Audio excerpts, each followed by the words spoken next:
Hello everyone. The technicians at this appliance repair workshop, which has a great reputation in the city, shared these tips with us. So pay attention because we're going to solve this issue. The first thing we explain is that this problem is usually related to overheating or electrical supply issues.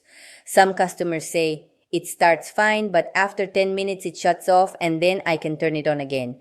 And that gives us the first clue on what to check. Another common problem we see in the workshop involves the lint filter and blocked ventilation ducts. Some customers mention, I cleaned the filter, but it still shut off. And the technicians clarify that even small obstructions in the duct can cause the dryer to overheat and shut down automatically.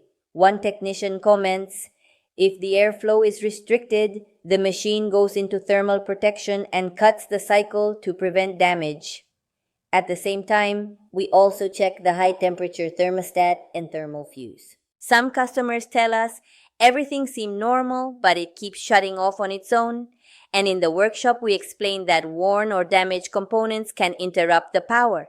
A technician says when the thermostat or fuse fails, the dryer shuts off as a safety measure to protect the motor and heating element.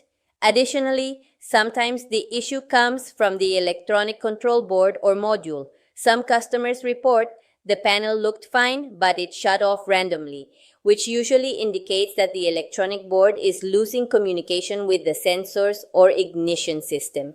A technician clarifies, if the board doesn't receive the correct signal, it cuts power to prevent major damage. Finally, we can't forget about the electrical supply. Some customers say, everything is plugged in properly, but sometimes it seems like there's not enough voltage.